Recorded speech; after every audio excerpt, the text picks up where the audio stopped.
بسم الله الرحمن الرحيم. الحمد لله رب العالمين، ثم الصلاة والسلام على رسول الله صلى الله عليه وسلم. وزير كحجين كدرس هودا كسمها قدوميها قبل كمدو تليها قيبة البليسكا قال سمياشة معمولك وحيها الدولة دا ماشى فنية السمرة سلطان مدة نبضون دا عقاشة ورد الشدة لما أنتم حنقول السلام عليكم السلام عليكم ورحمة الله وبركاته. سلام كبعدي ولا ليال كلن كنا ندوا كل ما دي إلهي وعماني وكلن خير سواء وناقو ما نسكو فرينا وما نوسك ريبنا هرمر ينبت قلينا وكهلنا يدان تجود ما أرتاي دجاج أنا يوفد الحكامين هاي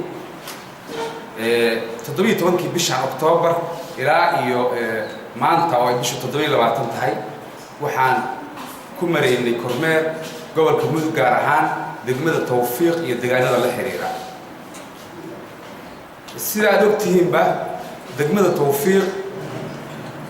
waa degmadii ugu dambeysay ee hadda deegaanka loo magacaabo waxayna ku timid magacaabideedu talo ka timid gunta hoose oo deegaanka gaar ahaan markay nabadoonnada ku taliyeen nabadoonnada cuqaasha deegaanka isimada dadka deegaankuna ay codsadeen oo codsi soo sameeyeen shuruudihii degmo laga rabayna ay muuqato intaas oo dhan markii la fiiriyey golaha wasiirada waxaa la horgeeyey 8 bishii abriil ee sanadkan markay arkeen baahida halkaa ka jirta iyo talada dadka ay taladu ka go'day deegaanka waxay dawladdu go'aamisay in loo aqoonsado degmo buuxda golaha xukuumaddu markii ansixiyeen sida gudoomiyaha gobolka ka sheekeynaya waxay martay sida sharcigu yahay golaha baarlamaanka kadibna madaxweynaha dawladda Puntland maxamed cabdiraxmaan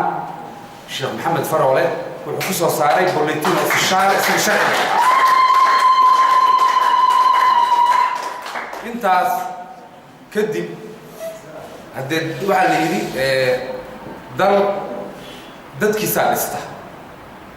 idinkay ahayd intiina meeshaan fadhida dadka ehelka u ahaa ee arrintaa ku soo taliyey soo karkariyey magacii haddii la helay maanta waxaa loo baahan yahay in geesaha laga istaago in la dhiso in tala iyo tabar la iskugu tago dhismaheedana dal iyo dibadba dadka deegaankaas degan ay isugu tagaan oo ay ku midoobaan annagu markaan booqashada ku tagnay deegaanka xeeb buu leeyahay wadada tuulooyin badan oo xeeb ah uu leeyahay waan soo marnay dadka reer baadiyaha waxay diyaar u ahaayeen xataa inay maaragtay arigooda inta gataan ku dhistaan Soomaalidu waxay tiraahdaa waxaan haystaa waxa igu dalba ugu fiican dadka deegaanku in ay ayagu ka bilaabaan dhismaha kadibna walaalahooda dariska la ay la dhisaan jaaliyadooda iyo cid walba la dhisaan dawladduna waxay ugu jeceshahay waxaan haystaa waxna loogu daro xataa hay'adaha laftigooda maanta waxay jecel yihiin in dadku iyo deegaamadu yiraahdaan waxaan haysanaa waxna loogu daro waxaan hadda soo dhagax dhignay wafdiga ila socday anigu guriga cusbaa ee dawladda hoose ee degmada tawfiiq waxaan kaloo soo dhagax dhignay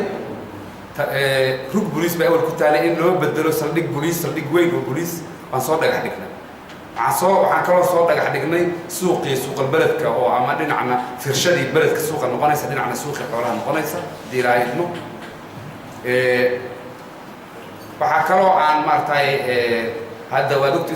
iskool waa jiraa iyo kaabayaasha horumarka isbitaalka waa MCH isna isbitaalna waa jiraa waxaasoo dhan waa nolosha bulshada waxaana aan aad iyo aad aan ku heshiinay dadka deegaanka inay kaabayaashaas ku mintidaan oo ay dhisaan kadibna lala dhiso wax lala qabto xagga nabadgelyada dadka deegaanka waxaan ku ballannay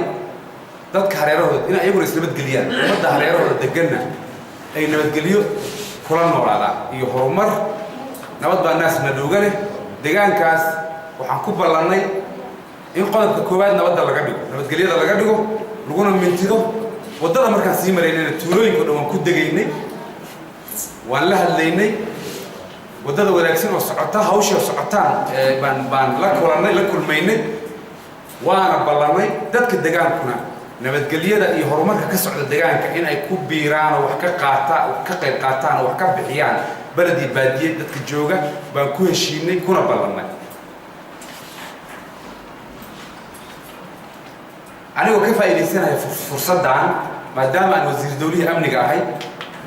kulligeedna nabadda qiimaha ay leedahay aan wada ognahay nabadgelyada guud ee gobolka mudug waxaan idin xasuusinayaa waad ogtihiin kulligiin nabadda qiimaha ay leedahay nabiyullaahi ibraahim calayhi salaam beledka maka la dhaho markii ilaahay ku ilhaamiyey inuu dhiso oo uu dhisay misna waxaa lagu ilhaamiyey inuu u duceeyo ducadaas way tiro badan tahay suuratulbaqara kulligiin waa taqaaniin waxaa ka mid ah inuu yidhi rabbi yajcal hada baladan aaminan ilaahu beledkaan nabadgelyo ka dhig ilaahay baa mahad leh maalintaas laga bilaabo ilaa yowmul qiyaamaha laga gaaro beledkaas maka ah nabadgelyadeeda ilaahay baa ballan qaaday aadani uma taalo ilaahay baa kafaalo qaaday waxaad arkaysaa halkaas qiimaha ay nabadgelyadu leedahay ducadu waa dheer tahay waad ogtihiin waxaa ka mid ah in ilaahay u soo diro ummaddaa iyo durriyaddaas iyo dadkaas nebi ku dul akhriya aayaadka ilaahay oo rasuulkeena salawaatullahi calayh uu yidhi ducadaasi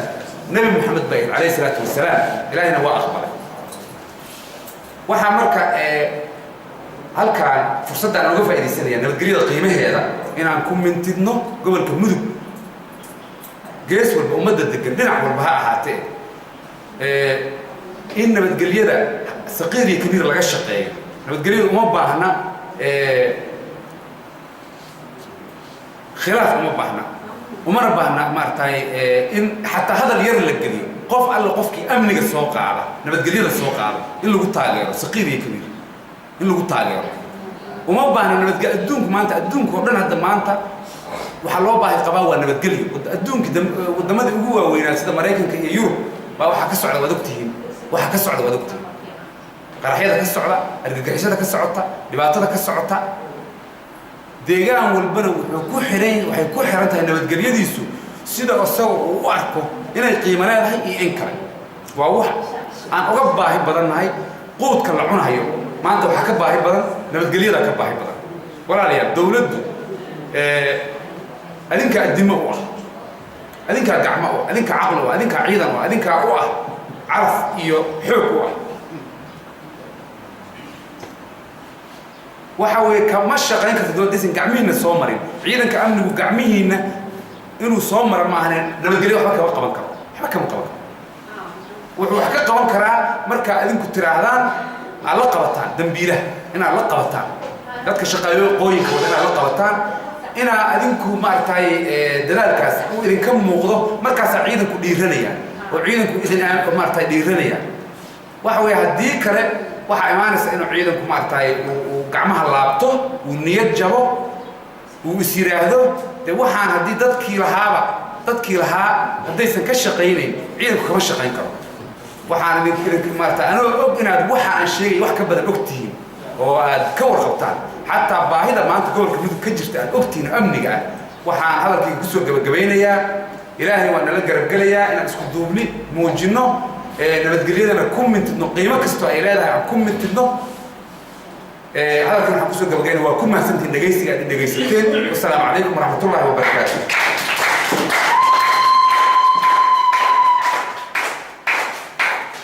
بسم الله الرحمن الرحيم ومهدسن yahay wasiir dowladda amniga iyo DBR-ka ee dowladda Puntland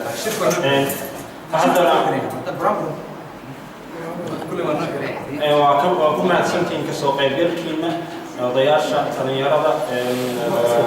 arrimaha dhammaantood ururada bulshada nabadoonada dhammaantiin waa mahadsantihiin waxaan filayaa xafladeena kasoo gabagabowda asalaamu calaykum waraxmatullahi wabarakaatu